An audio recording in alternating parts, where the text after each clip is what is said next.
Welcome to Radiation Academy. Radiation Academy में आपका स्वागत है। हम लोग इसके पहले वाले लेक्चर में पढ़ा था नेशनल इनकम। तो नेशनल इनकम में कुछ चीज़ें रह गई हैं, वो लगभग 6-7 लेक्चर में हो पाता पूरी तरीके से। तो अगला हम पार्ट शुरू करने जा रहे हैं। उसमें मुझको याद है कि मैंने बताया था जीएनपी की गणना में सावधानियाँ, यानी जीएनपी की गणना में किन किन चीज़ों को शामिल किया जाता है, किन किन चीज़ों को नहीं शामिल किया जाता है। तो ये हम बता रहे थे, लेकिन उससे पहले आप लोग कुछ चीज़ें और बता दें तो इसको एक बार दोबारा रिपीट कर देंगे, क्योंकि वो इनकम्प्लीट रह गया था, कुछ पॉइंट्स उसमें छूट गए थे। तो हम बेहतर ये समझेंगे कि इसके पहले कुछ और चीज़ें बता दें, फिर राष्ट्रीय आय की गणना में सावधानियाँ, राष्ट्रीय आय की गणना की विधियाँ, वो सब पढ़ा जाएगा। तो हम आप लोगों को मैंने बताया था कि जीएनपी और जीडीपी को हम लोगों ने बहुत ढंग से डिफाइन किया था। जीएनपी और जीडीपी,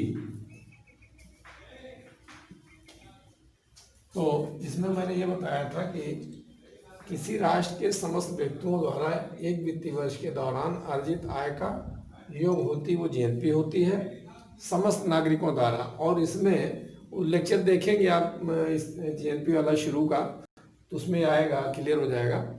फिर जीडीपी मैंने बताया था किसी देश की घरेलू सीमा के भीतर समस्त व्यक्तियों द्वारा एक वित्तीय वर्ष के दौरान अर्जित आय का योग होती है। तो अब हम इसके आधार पर एक फार्मूला डिराइव करेंगे, और फार्मूला वो उसके आधार पर क्वेश्चन भी पूछे जाते हैं, और वो टॉपिक को समझने में मददगार होता है। तो उसको हम देखते हैं। जिसको हमने एक्सप्लेन कर दिया था उसको थोड़ा सा और तोड़ करके मैं बताना चाहता हूँ, ताकि आपका कॉन्सेप्ट और क्लियर हो जाए। यहाँ मेन उद्देश्य कॉन्सेप्ट क्लियर करने का है रेडिएशन एकेडमी का। तो वो लोग देखिए आप, जीएनपी, जीएनपी में किसको हम शामिल करेंगे? जीएनपी।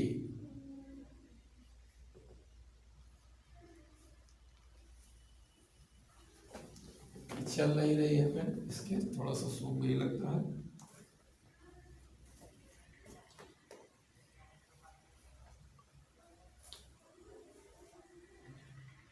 जीएनपी,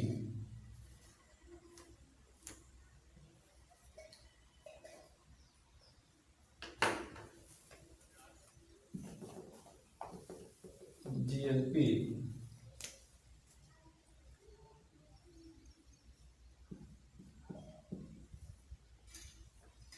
और जीडीपी। तो जीएनपी में मैंने बताया था कि समस्त नागरिकों द्वारा, चाहे वो घरेलू सीमा में काम कर रहे हो या घरेलू सीमा के बाहर जो काम कर रहे हैं, आय अर्जित कर रहे हैं, उन दोनों का योग। तो जीएनपी बराबर क्या हो जाएगा? घरेलू सीमा के नागरिक।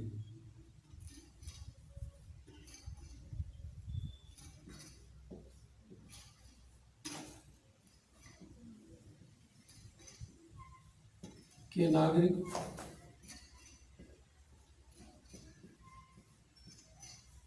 प्लस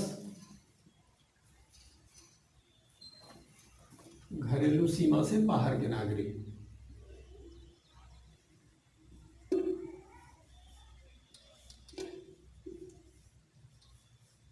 सीमा से, घरेलू सीमा से, घरेलू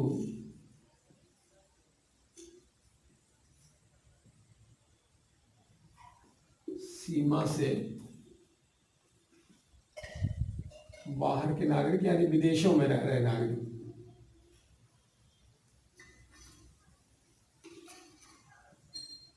बाहर के नागरिक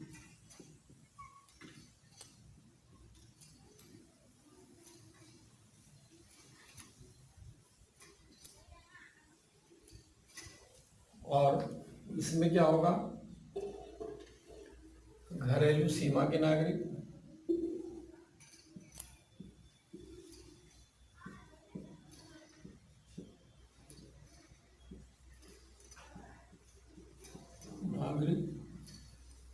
प्लस घरेलू सीमा में बाहर विदेशी नागरिक।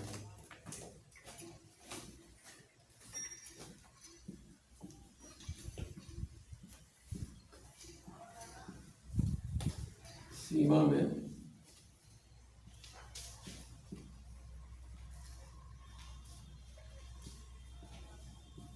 विदेशी नागरिक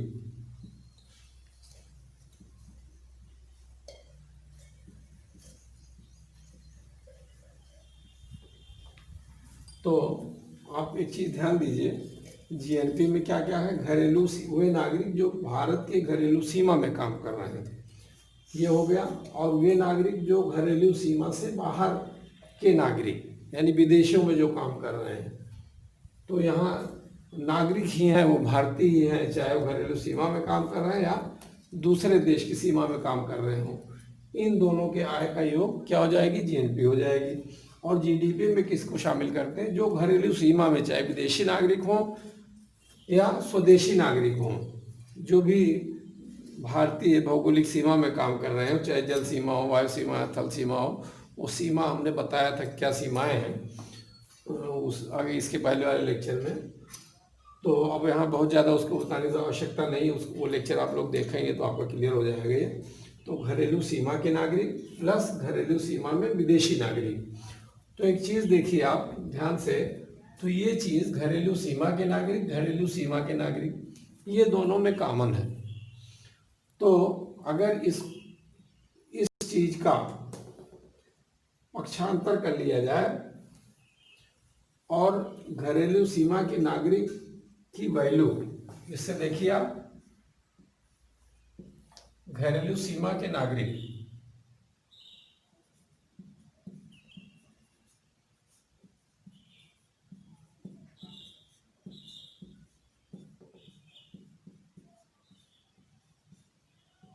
बराबर हम क्या लिख सकते हैं, जीडीपी, और जब इसको इधर ले आए तो माइनस हो जाएगा, तो जीडीपी माइनस घरेलू सीमा में विदेशी नागरिक।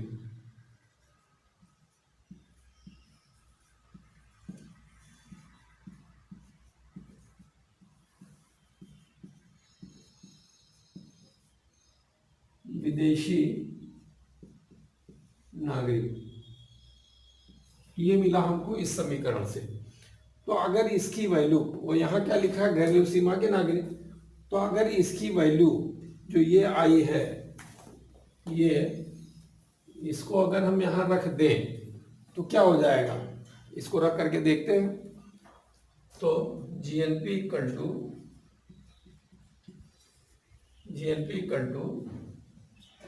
हो जाएगा जीडीपी, इसकी वैल्यू यहाँ पुट करिए तो हो जाएगा जीडीपी माइनस घरेलू सीमा के विदेशी नागरिक।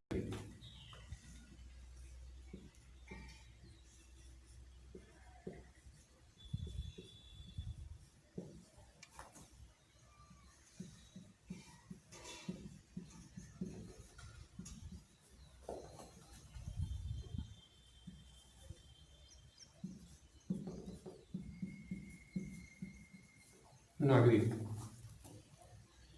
ये आपका समीकरण मिल गया।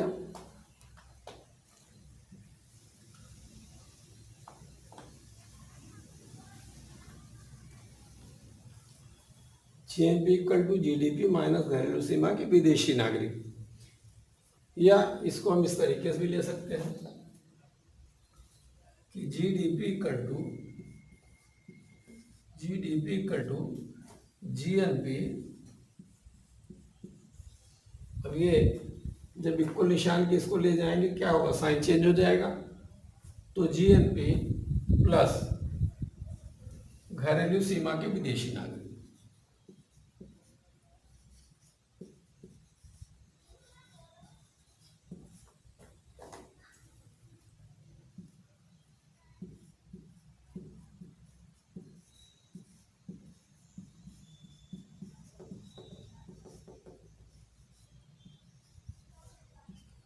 ये आपका दूसरा समीकरण बन गया।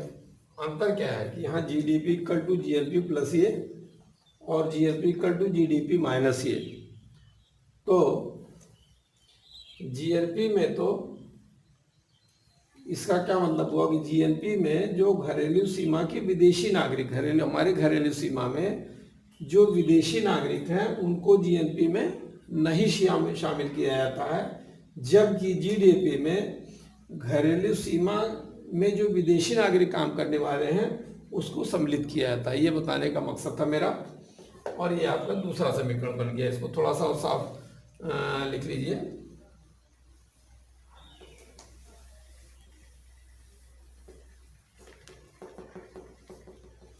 यह है GDP equal to GNP plus घरेलू सीमा के विदेशी नागरिक।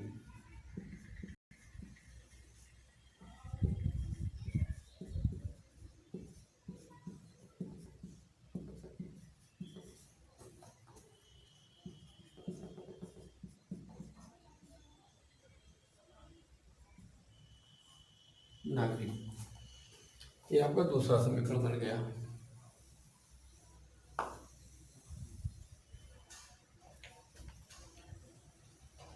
अब सपोज करिए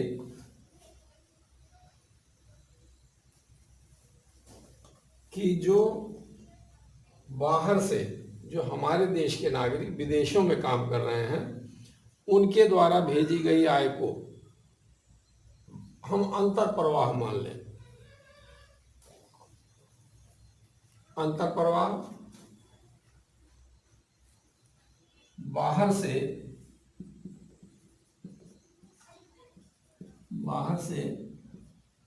स्वदेशियों द्वारा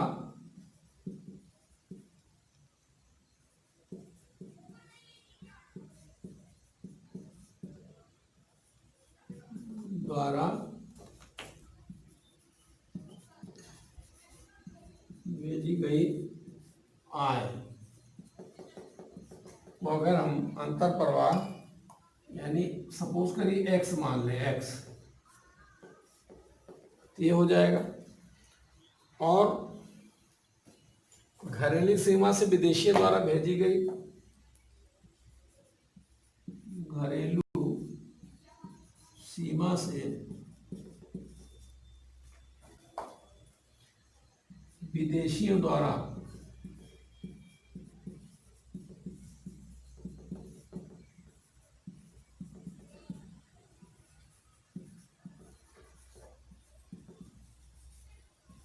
भेजी गई आय को वाह प्रवाह मान लिया जाए। वाह प्रवाह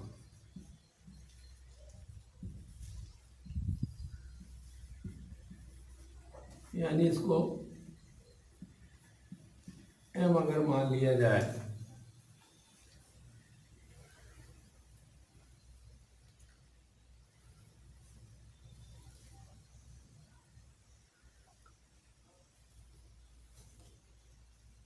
तो देखते हैं क्या होता है। इसको एरेज कर देते हैं।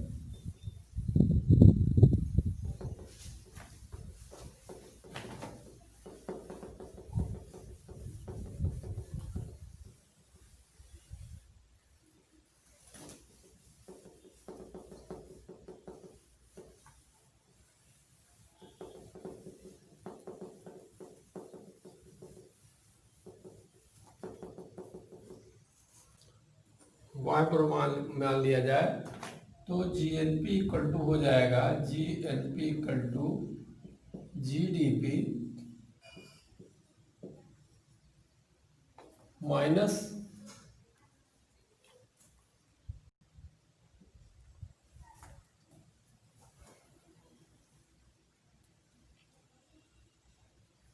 ये हो जाएगा GNP equal to GDP minus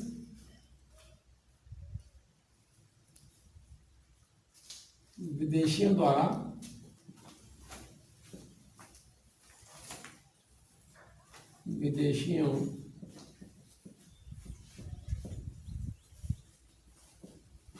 द्वारा बाहर भेजी गई आय।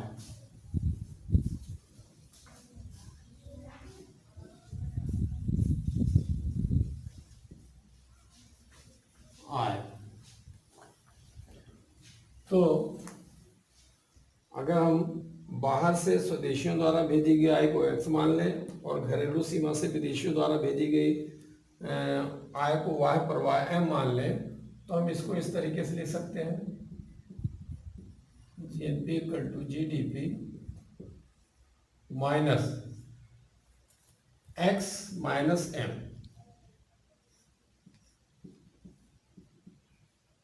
x minus m। अब दो तीन चीजें निकल करके सामने आएंगी। अगर अर्थव्यवस्था बंद अर्थव्यवस्था है, बंद अर्थव्यवस्था के बारे में हमने इसके पहले वाले लेक्चर में बताया था कि बंद अर्थव्यवस्था किसको कहते हैं। तो अगर अर्थव्यवस्था बंद अर्थव्यवस्था है तो ना तो वह आयात कर रहा है ना निर्यात कर रहा है, ना तो उसके नागरिक विदेशी दूसरे देशों में जा करके काम कर रहे हैं और न विदेशी नागरिक हमारे घरेलू सीमा में आकर के काम कर रहे हैं। तब ये चीज़ क्या हो जाएगी, ज़ीरो हो जाएगी। ये जब ज़ीरो हो जाएगी x माइनस एम, जब अर्थव्यवस्था बंद अर्थव्यवस्था है। कंडीशन ए, जब अर्थव्यवस्था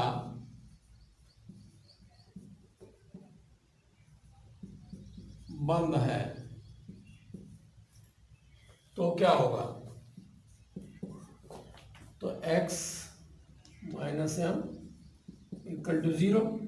तब क्या हो जाएगा, GNP इक्वल टू GDP। तो जो GNP होगी वही GDP होगी। कब, जब अर्थव्यवस्था बंद अर्थव्यवस्था है। सपोज करिए कि अर्थव्यवस्था खुली अर्थव्यवस्था है, बी,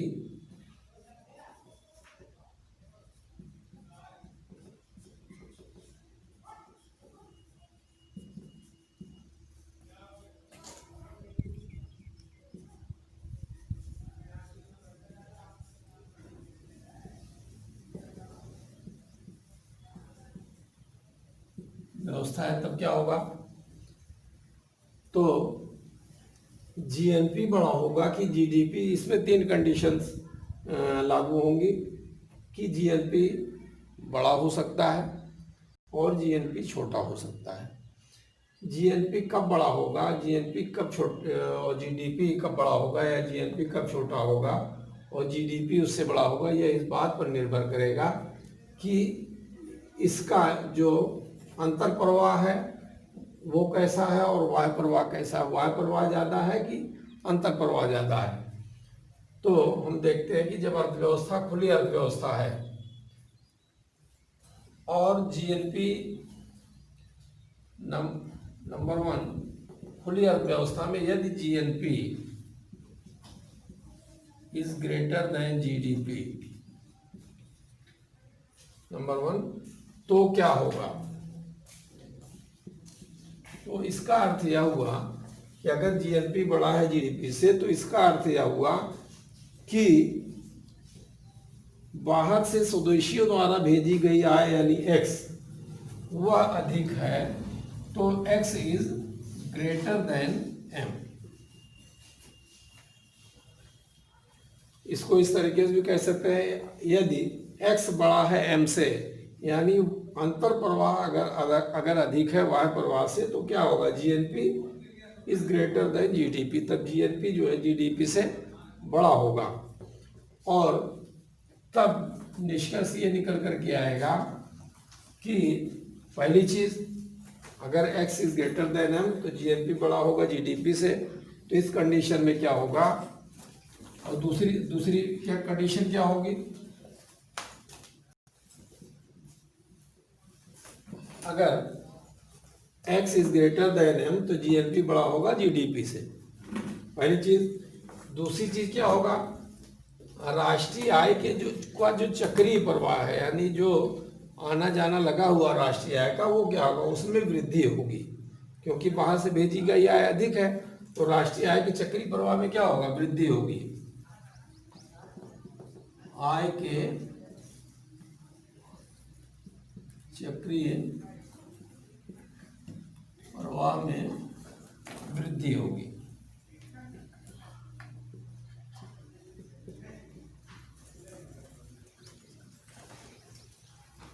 और तीसरा रिजल्ट क्या निकाल सकते हैं हम इससे? ये निकाल सकते हैं कि घरेलू सीमा में जो पूंजी पर स्वामित्व है वह स्वदेशी घरेलू सीमा में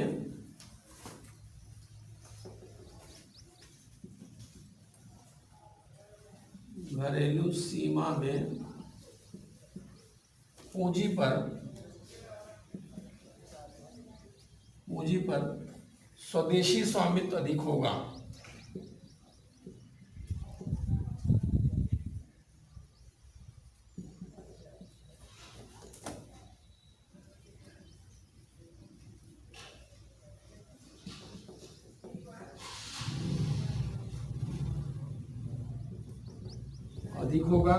इसका मतलब कि घरेलू तकनीक उत्तम होगी विदेशी तकनीक से।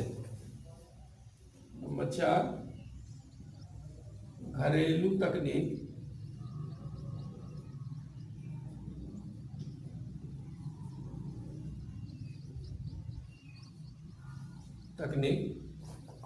उत्तम होगी विदेशी तकनीक से।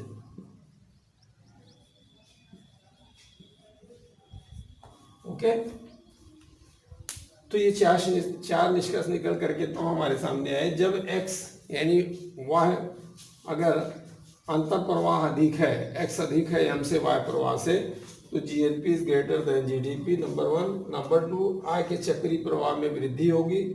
नंबर 3, घरेलू सीमा में पूंजी पर स्वदेशी स्वामित्व अधिक होगा और घरेलू तकनीक उत्तम होगी विदेशी तकनीक से। तो अगर इसका उल्टा हो तो क्या हो जाएगा? अगर m is greater than x,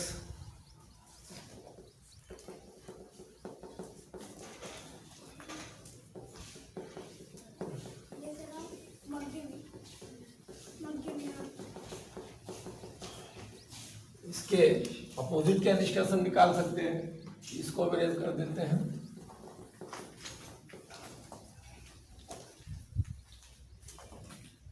अगर m is greater than x, यानी वह प्रवाह अधिक है वह प्रवाह अधिक है अंतर प्रवाह से, तब क्या होगा? पहली कंडीशन क्या होगी? अगर ये कंडीशन है तब क्या होगा? GDP is greater than GNP।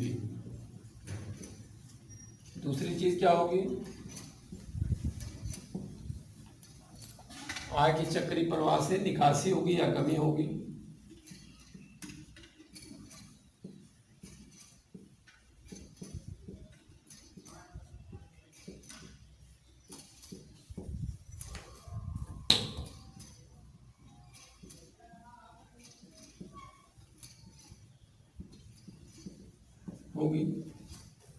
Number 3, घरेलू सीमा में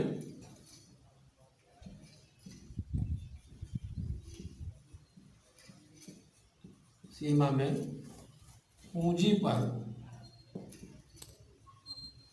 विदेशी स्वामित्व अधिक होगा।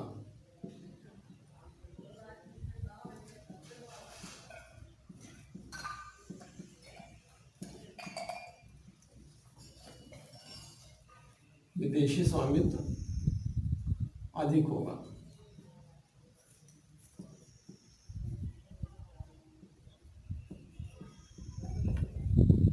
नंबर 3, नंबर 4, विदेशी तकनीक उत्तम होगी घरेलू तकनीक से। विदेशी तकनीक उत्तम होगी।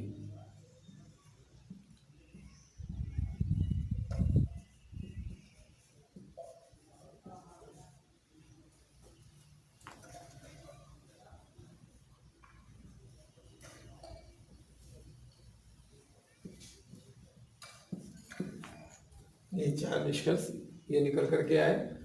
अब हम देखेंगे ये है कि GNP से संबंधित जो अन्य अवधारणाएं हैं उसको समझ लेते हैं हम।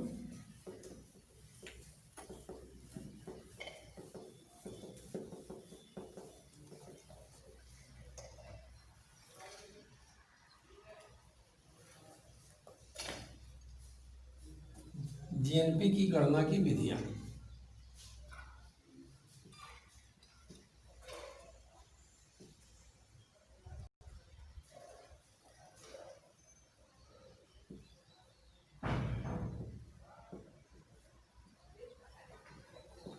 की विधियां।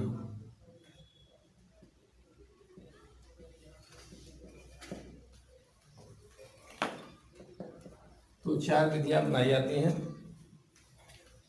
उत्पादन संगणना विधि नंबर 1, उत्पादन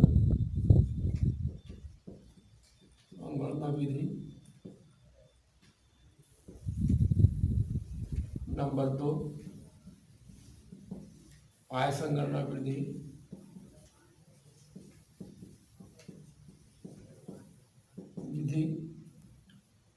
नंबर 3, व्यय संगणना विधि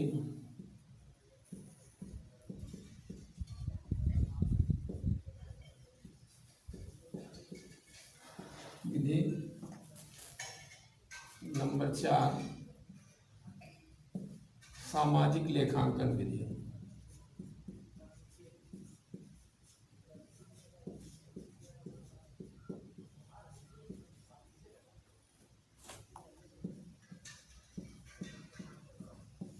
इसमें क्या करते हैं? उत्पादन संगणना विधि, आय संगणना विधि, व्यय संगणना विधि और सामाजिक लेखांकन विधि। तो उत्पादन संगणना विधि में ये करते हैं कि जो एक वित्तीय वर्ष के दौरान वस्तुएं सेवाएं उत्पादित की गई हैं, उन वस्तुओं सेवाओं के उनके मौद्रिक मूल्यों से गुणा करके उनका योग ज्ञात कर लिया जाता है। सपोज करिए कि अर्थव्यवस्था में x1, x2, x2, x3 dot dot dot xn वस्तुएं उत्पादित की जा रही हैं और उनके प्राइसेस है P1, P2, P3। तो अगर इनके मूल्यों से इसमें गुणा कर दिया है P1 into x1, P2 into x2, P3 into x3 और इसको जोड़ दिया जाए तो क्या हो जाएगा? उत्पादन संगणना विधि से वो राष्ट्रीय आय की गणना की ली जाएगी। आय संगणना विधि, जो उत्पादन के साधन हैं वो उनकी आय, सब साधनों की आय का हमने बताया था, भूमि, श्रम, पूंजी, संगठन, भूमि, श्रम, पूंजी और साहस, ये 4 उत्पादन के साधन होते हैं। तो इन साधनों की अगर आय को जोड़ दिया जाए तो आय संगणना विधि से राष्ट्रीय आय की गणना कर ली जाएगी। व्यय संगणना विधि, जो वस्तुएं सेवाएं उत्पादित हो रही हैं उसको जो लोग क्रय कर रहे हैं, अगर उसको जोड़ दिया जाए तो व्यय संगणना विधि से राष्ट्रीय आय गणना पता लग जाएगी। सामाजिक लेखांकन विधि में क्या होता है कि विभिन्न वर्गों को, समाज के विभिन्न लोगों को एक विशेष वर्ग में बांट दिया जाता है, जैसे उत्पादक वर्ग, उपभोक्ता वर्ग, व्यापारी वर्ग। तो इनकी आयों का योग कर लिया जाता है। तो सामाजिक लेखांकन विधि से उसको कहते हैं कि राष्ट्रीय आय गणना की जा रही है। तो हम इसको क्या कह सकते हैं? उत्पादन संगणना विधि से राष्ट्रीय आय की गणना अगर हम करते हैं तो इसको क्या से कह सकते हैं हम? GNP। आय संगणना विधि से GNI, gross national income, gross national product. व्यय संगणना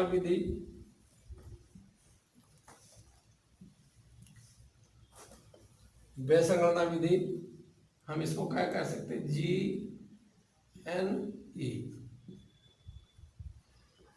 GNE, ग्रॉस नेशनल एक्सपेंडिचर। तो वास्तव में होता क्या है कि जो जीएनपी होती है वही जीएनआई होती है, वही जीएनई होती है।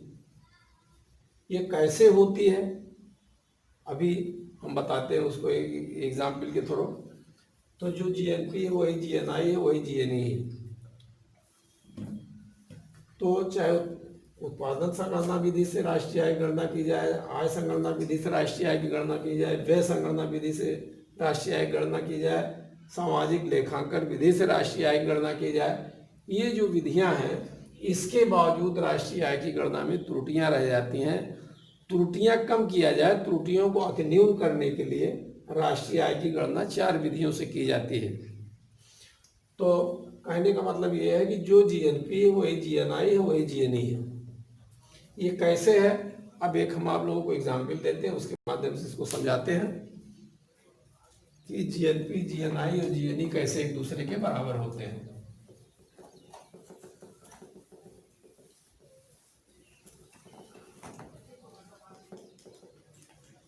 तो हम इसको एक लिख सकते हैं कि जीएनपी बराबर जीएनआई बराबर जीएनई। जीएनपी क्या है? Gross national product. जीएनपी क्या है? Gross national income. जीएनई क्या है? Gross national expenditure.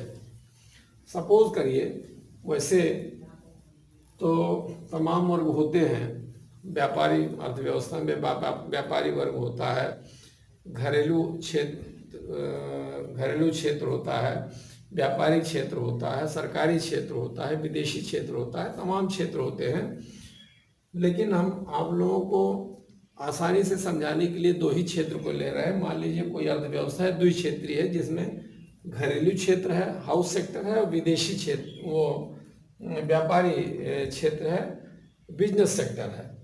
तो अगर हम इसको घरेलू क्षेत्र ले लें, हाउस सेक्टर HS, और यहाँ पर हम ले लें बिजनेस सेक्टर, व्यापारिक क्षेत्र BS, इसको हम ले लें, तो होता क्या है, राष्ट्रीय आय का चक्र कैसे चलता है। ये घरेलू क्षेत्र जो है, बिजनेस व्यापारिक क्षेत्र को क्या, सेवाएं, वस्तु एवं सेवाएं कौन देगा? बिजनेस सेक्टर देगा हाउस सेक्टर को। तो यही क्या हो जाएगा? GNP हो जाएगा। GNP, gross national product. बात क्लियर हो कि नहीं हो रही? अब ये क्या करेगा, जो इसने हाउस सेक्टर ने भूमि, श्रम, पूंजी, साहस जो दिया, तो उसके बदले में इन्होंने क्या किया? वस्तुएं और सेवाएं दिया, तो GNP हो गया। अच्छा, इसके बदले में भूमि, श्रम, पूंजी इनको जब पे कर दिया, भूमि के बदले में लगान पे कर दिया, श्रम के बदले में मजदूरी पे कर दिया, पूंजी के बदले में ब्याज पे कर दिया, साहस के बदले में लाभ पे कर दिया, तो इनकी क्या हो गई? GNI हो गई, ग्रॉस नेशनल इनकम हो गई। अब ये जो अगर अर्थव्यवस्था में कुछ बचत नहीं किया जा रहा है, बचा करके लोग नहीं रख रहे हैं, तो ये क्या हो जाएगी? इन्हीं वस्तुओं और सेवाओं पर इस इनकम को, GNI को क्या करेगा? हाउस सेक्टर, बिजनेस सेक्टर को दे देगा वस्तुओं सेवाओं के बदले में। तो ये क्या हो जाएगा? GNE, gross national expenditure. तो जो GNP है वही GNI है, वही GNE है। जो GNI क्या होगा? हाउस सेक्टर के लिए हो जाएगा।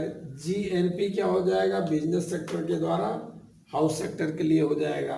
और GNE क्या हो जाएगा? GNE ये हाउस सेक्टर के द्वारा बिजनेस सेक्टर को फिर पहुंच जाएगा वस्तुओं एवं सेवाओं के व्यय के रूप में। तो हमने जो बताया था कि जो GNP है वही GNI है, वही GNE है। ये मेरे ख्याल से आप लोगों को क्लियर हो गया। इसके बाद हम नेक्स्ट डे में आप लोगों को बताएंगे GNP at market price and GNP at a factor cost. ये बहुत इंटरेस्टिंग, बहुत ज़रूरी चीज़ है जानने के लिए, क्योंकि ये बार बार आता है। GNP at A market price, GNP at a factor cast exam में भी पूछे जाते हैं। जो आंकड़े पूछे जाते हैं कि GNP at A market price पर कितना है, कितने % विकास दर, GNP एट फैक्टर कास्ट पर कितना है, और GNP और फैक्टर कास्ट में डिफरेंस क्या होता है, ये आप लोगों को पता लग जाएगा। तो बस आज यहीं पर इस लेक्चर को समाप्त करते हैं और नेक्स्ट लेक्चर में आपसे फिर मुलाकात होगी। Thank you.